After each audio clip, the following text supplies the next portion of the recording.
badly they need it. We have already seen with painful clarity how dangerous abortion bans can be for patients.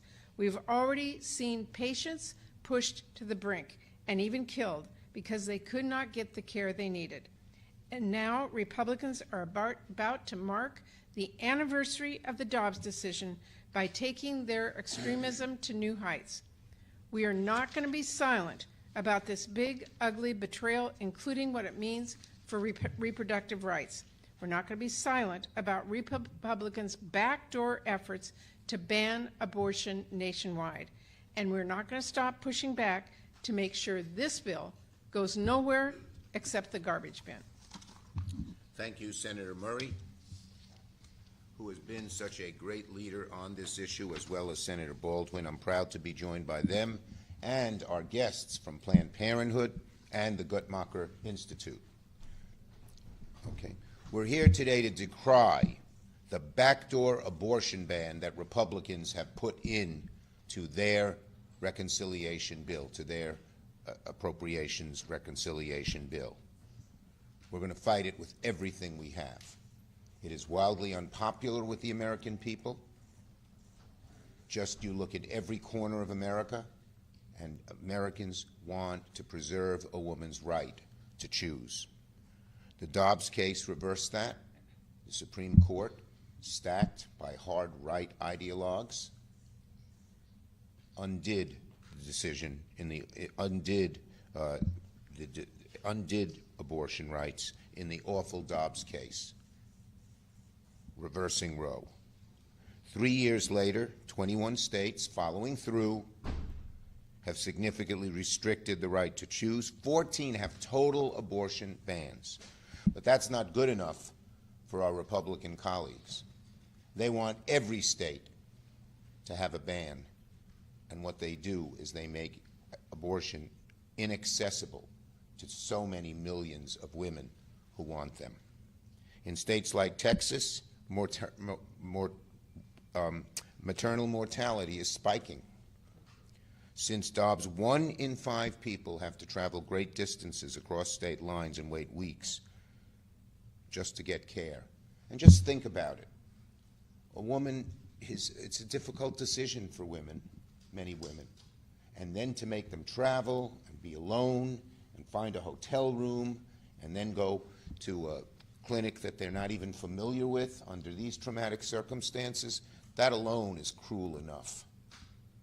But these fanatics, these anti-choice fanatics, will stop at nothing. And when we hear these horrible statistics and what's happening, what's the reaction of Senate Republicans? They double down. They want to double their efforts on their crusade against women's health care and their right to choose. Right now, as we speak, Republicans are trying to jam through one of the most extreme radical provisions deep in this big, ugly betrayal. 2 nasty provisions. One was in the House. Now they've added another one to defund Planned Parenthood and eliminate coverage for comprehensive reproductive care from the marketplace, the ACA marketplace, adding tens of millions more women who will not have access to the right to choose. Under the Republican bill, 200 Planned Parenthood centers would close.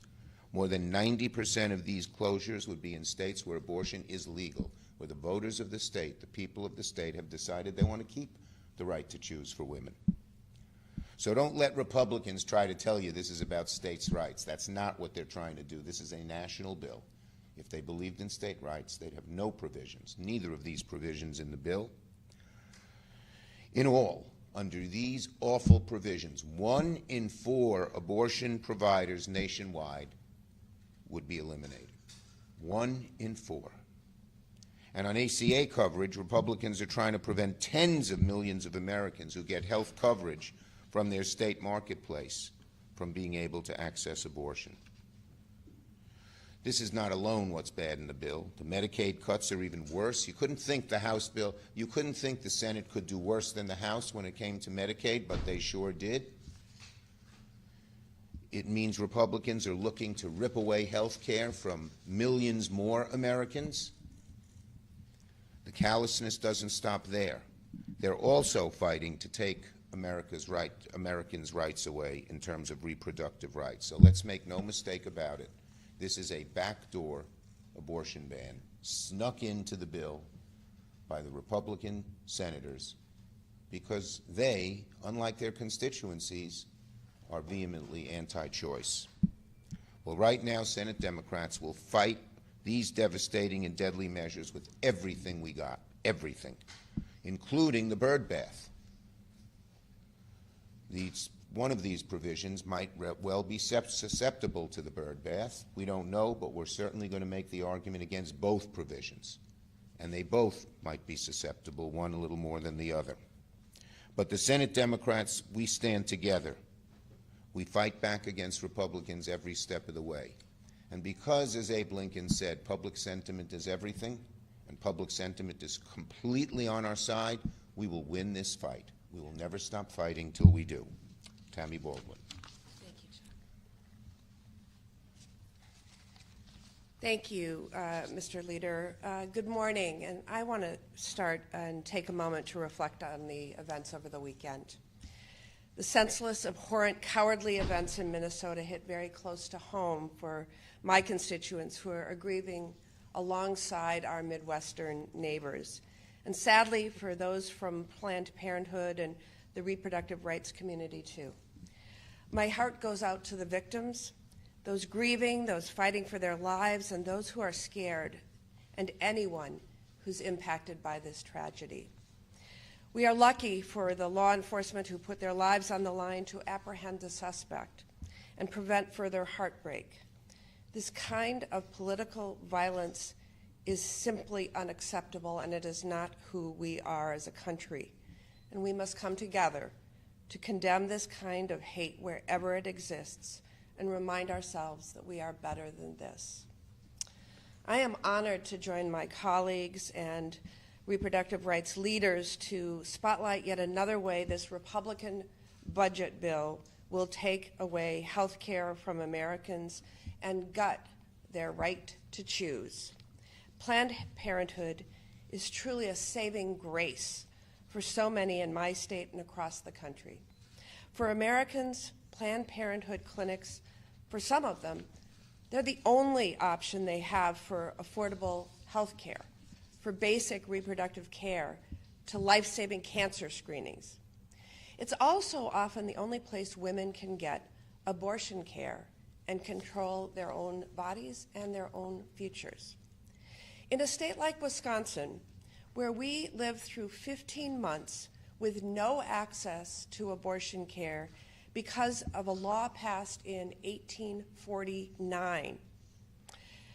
Today, there are just a few Planned Parenthood clinics providing abortion services in 3 counties, which means 69 counties in Wisconsin have no access.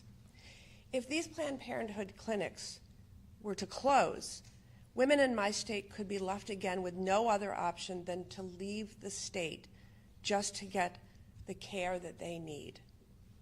If these clinics close, Republicans would be further widening health care deserts in rural Wisconsin, making more of our friends, neighbors, and colleagues delay or forego care because they can't afford it or they can't take the time off work or find childcare to drive hours to see a doctor.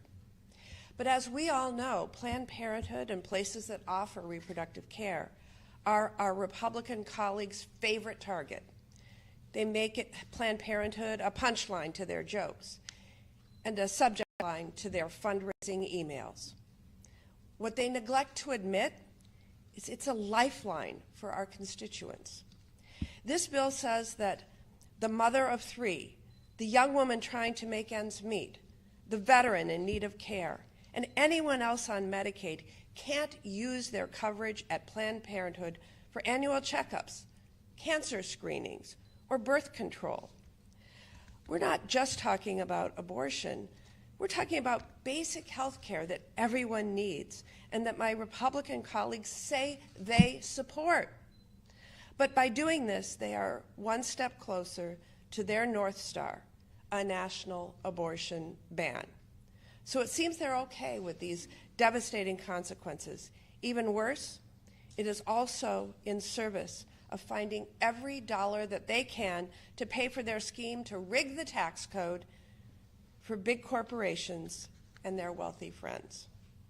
The more I think about it, I'm struck by the idea that this provision so perfectly captures what this Republican Party has come to stand for: to tilt the tax code in favor of the rich and huge corporations at all costs, and to take away a woman's right to choose. We're not going silently into the night. At the ballot box, in poll after poll, and what I hear as I travel the state, is that women want their right to choose. They want their fundamental freedoms back. They want affordable health care. They want more affordable health care options. This Republican bill would do just the opposite, jacking up health care costs, limiting affordable options, and taking away more women's rights to control their own bodies. It's wrong. It's not what Americans want, and we're going to fight it. Thank you. Okay. Our next speaker is Alexis McGill Johnson. She's the president and CEO of Planned Parenthood and has done a great, great job.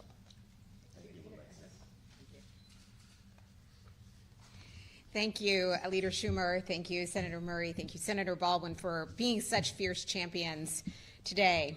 We are here because Republicans want to use their big, bad betrayal of a reconciliation bill to make it even harder to get an abortion in the United States. And they are willing to harm patients across the country to do it.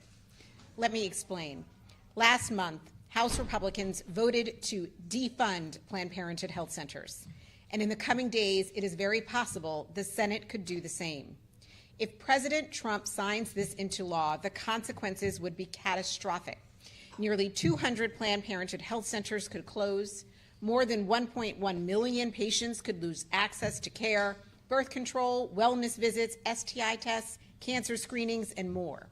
More than 50% of the health centers at risk of closure are in states, as they've said, where abortion is still legal.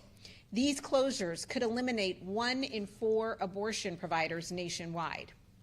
Let's call defunding Planned Parenthood what it is: a backdoor abortion ban. The harm doesn't stop there. They've also snuck a provision that would bar ACA marketplace plans that would include abortion coverage from receiving federal subsidies. That means that people won't be able to use the health insurance they pay to get the care they need. Our opponents keep saying their goal is only to avoid subsidizing abortion care. But the truth is, federal dollars already don't cover abortion care, except in some very specific, very rare circumstances. So when you look at the whole picture, it really comes into focus. Their real goal is to make it harder for everyone to get an abortion. No one wants this to happen, and there's still time to stop this bill.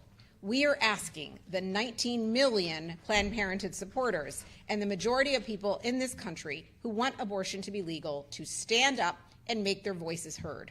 Call and email your members of Congress and ask them to oppose this bill. Let's keep marching and shouting and rallying, because I know together we can defeat this outrageous attack. Thank you, Alexis.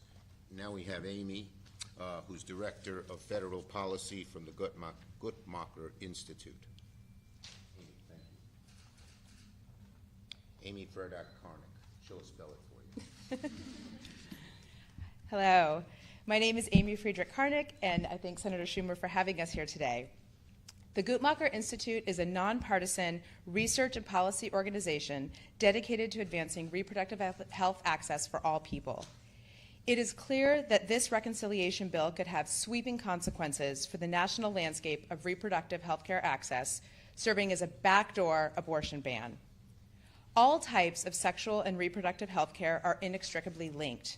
So when restrictive policies are aimed at one form of reproductive health care, or they target a provider like Planned Parenthood, our research shows that the implications are broad and have a ripple effect. By attempting to exclude Planned Parenthood health centers from federal funding streams, this bill would make abortion care even more inaccessible. As you heard, it puts 200 Planned Parenthood clinics, the majority of which provide abortion care, at risk of shutting their doors.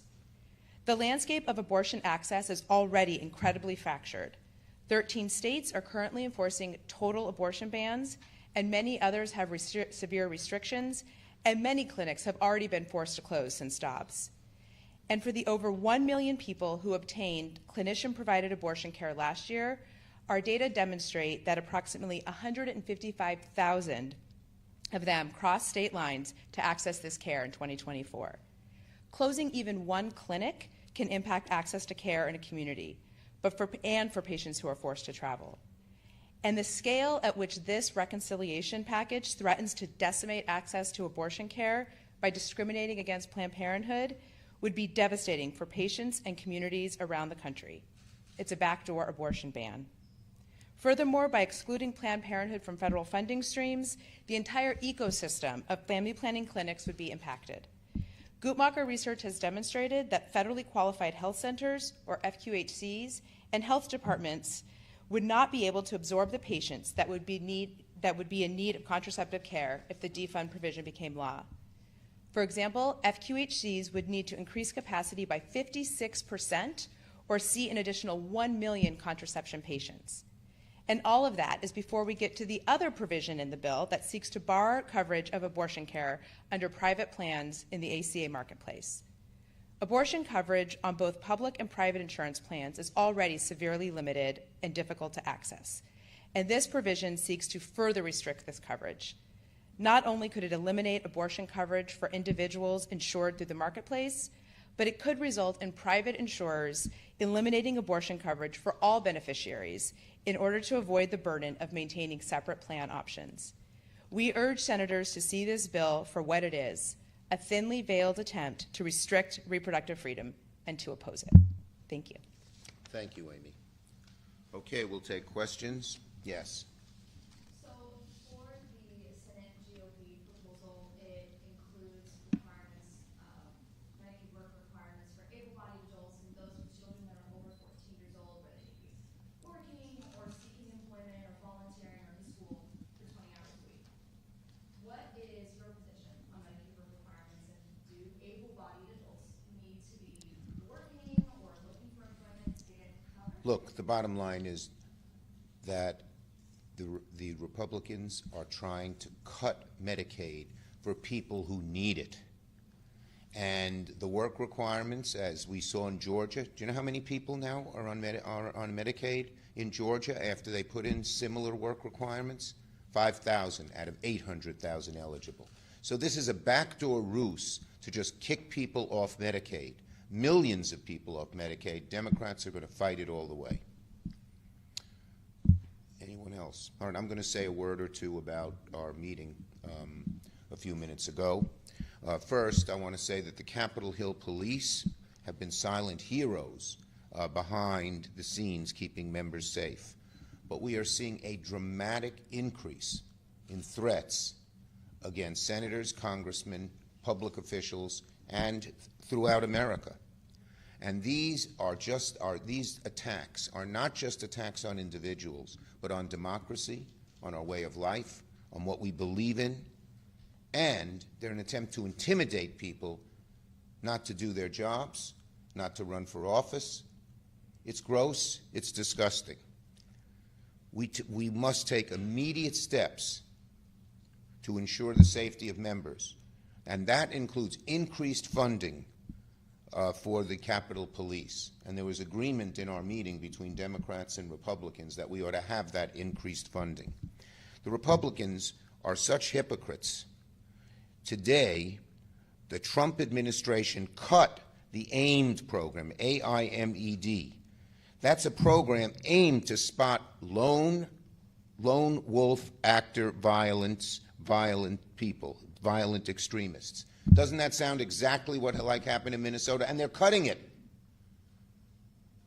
It's outrageous. But that's what they do.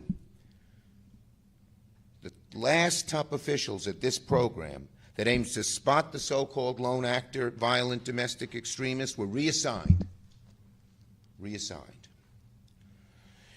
In the 4 months that Trump has took office, his administration has shrunk the Department of Homeland Security's Center for Prevention Programs and Partnerships, CP3, from dozens of analysts to fewer than 10 people. So here, with violence increasing, they're shrinking the number of law enforcement people aimed at trying to prevent that violence from ever occurring. Right now, we need to give our law enforcement more, not less. It's just totally hypocritical of this administration. The dangerous environment isn't spontaneous, however. It's being stoked, often deliberately, by reckless rhetoric coming from some of the most powerful voices in the country. When political opponents are treated like enemies, when leaders encourage the kind of protests that can lead to violence, it increases that violence. So it's the responsibility of all leaders, especially President Trump, to not just unequivocally condemn hatred, but to stop the violent and regressive language against political opponents. I'll tell you first way he could start. He should demand that Mike Lee takes down his disgusting tweet on X about the Minnesota shootings. I asked him to do it yesterday. Well, he wouldn't listen to me, but he'll listen to President Trump. We have to do more in every quarter, and we will. Thank you. Any other? Yep. Okay. And I want to thank our great volunteers. We believe in you, and as Abe Lincoln said, public sentiment is everything. Public sentiment will help us win this battle. So thank you all very, very much. Thank you so much, Leader Schumer.